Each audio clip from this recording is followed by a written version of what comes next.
If you thought Outlander had already thrown everything at the Frasers, heartbreak, danger, love, loss, think again. Season 5 doesn't just raise the stakes, it turns the world of Frasers Ridge upside down.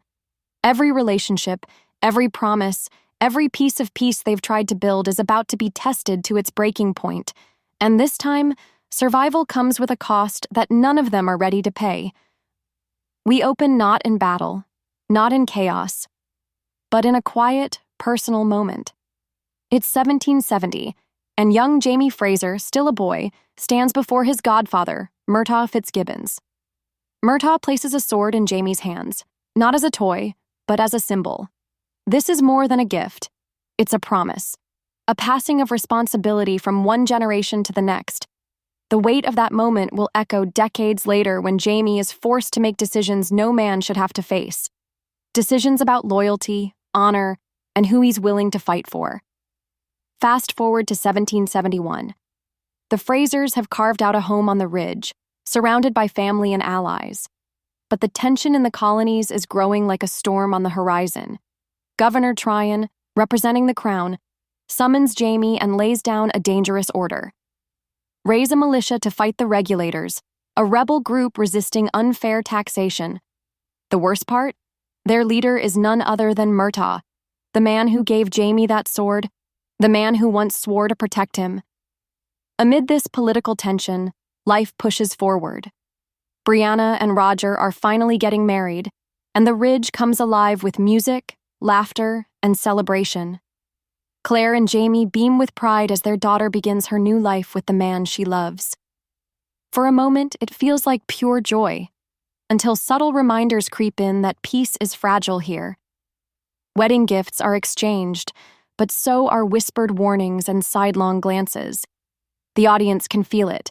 This is the last moment of true calm before the season's storms roll in. From here, the season starts pulling at every thread of loyalty. Jamie is caught in an impossible position. If he obeys Tryon, he must fight Murtagh. If he disobeys, he risks the safety of his land and his family. Every scene between Jamie and Claire in these early episodes carries a quiet weight. They speak in low voices, share knowing looks, and cling to each other for strength. Roger, still adjusting to life in the 18th century, feels like he's on shaky ground. His skills as a historian don't carry much weight when survival depends on hunting, farming, and fighting.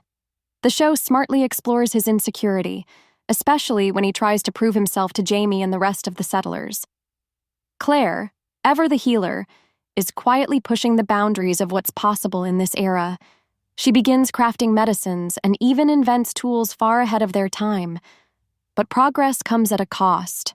Whispers of witchcraft, suspicion from those who fear what they don't understand, and the ever-present danger of standing out in a time when blending in can mean survival. Murtagh, meanwhile, is rallying the regulators with fiery speeches about freedom and fairness. The show doesn't make him a villain. It makes him a man standing for what he believes in, even if it puts him on the opposite side of those he loves.